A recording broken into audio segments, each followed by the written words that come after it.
నమస్తే, welcome to four sides TV. Coffee ఘుమఘుమలు మనకు తెలియనివి కావు. ఉదయాన్నే కాఫీ తాగితే ఆ రోజంతా ఉత్సాహంగా గడిచిపోతోంది. ఎక్కడ నుంచి ఈ కాఫీ గింజలు మన దేశానికి వచ్చాయి? దీని రుచులేమిటి? ఇవి ఎక్కడ పండిస్తారు? అమెరికాలో కేవలం కాఫీ డికాషన్ మాత్రమే ఎందుకు తాగుతారు? మనం పాలతో కలిపి ఎలా తీసుకుంటాం అనేది తెలుసుకుందాం.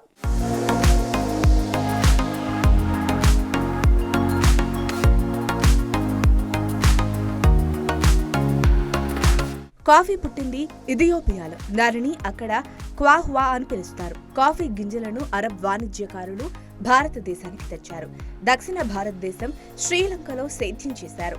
సూఫీ బాబా బుడాన్ కర్ణాటకలోని చిక్ మంగళూరులో 1830లో కాఫీ తోటలను పెంచారు. ఆపై బ్రిటిష్ వారు కాఫీ అరబికా, కాఫీ రొబాస్టా అనే రెండు రకాలు పండించారు.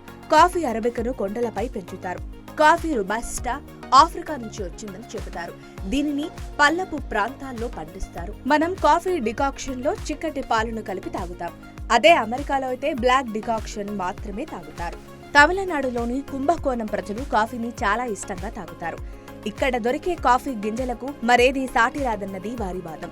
వాస్తవానికి కాఫీ పొడిలో చికోరీ కలుపుతారు. అయితే ఇక్కడి ప్రజలు చికోరీ కలిపిన కాఫీని అస్సలు ఇష్టపడరు.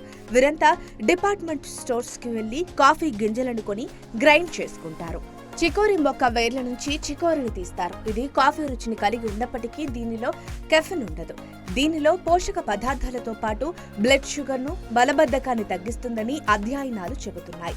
భారతదేశం చికోరీ ఉత్పత్తిలో 3వ స్థానంలో ఉంది. దీనిని ఈశాన్య రాష్ట్రాలైన అసోం, మేఘాలయ, సిక్కింలలో పండిస్తారు. కాఫీ గింజల్లో కంటే చికోరీలోనే పోషక విలువలు ఎక్కువ ఉంటాయని కూడా కొందరంటారు. ఇవి మన కేంద్ర నాడీ మండలాన్ని ఉత్తేజపరుస్తాయంటారు.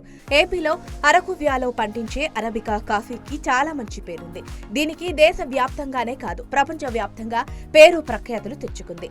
తమిళనాడులోని శివరాయ హిల్స్, కర్ణాటకలోని మంజరాబాద్ పోర్టులో దీనిని బాగా సాగు చేస్తారు. ఫిల్టర్ కాఫీ దక్షిణ భారతదేశంలో బాగా ప్రాచుర్యం పొందింది. Filter coffee strong coffee decoction కు చిక్కటి పాలు కలిపి ఒక హైట్ నుంచి కాఫీ పోస్తే వచ్చే నురగ మరింత బాగుంటుంది.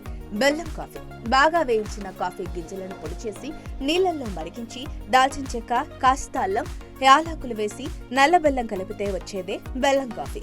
కాస్త చేదుగా తీయగా ఉండే దీని రుచే వేరబ్బా.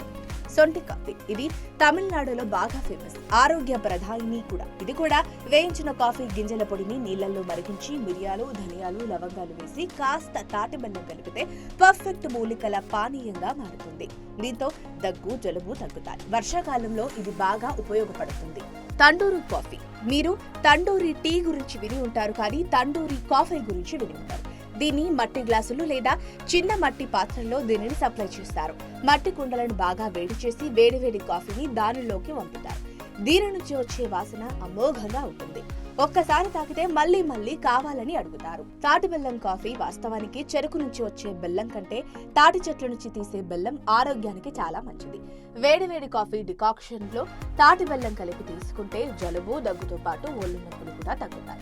పంచదార కలిపిన కాఫీ కంటే ఇది ఆరోగ్యానికి చాలా మంచిది. గిలగొట్టి తయారు చేసే కాఫీ పౌడర్, పంచదారకు వేడి నీళ్లు చేర్చి చిక్కటి క్రీమ్ గా మారే వరకు దాన్ని గిలగొట్టాలి.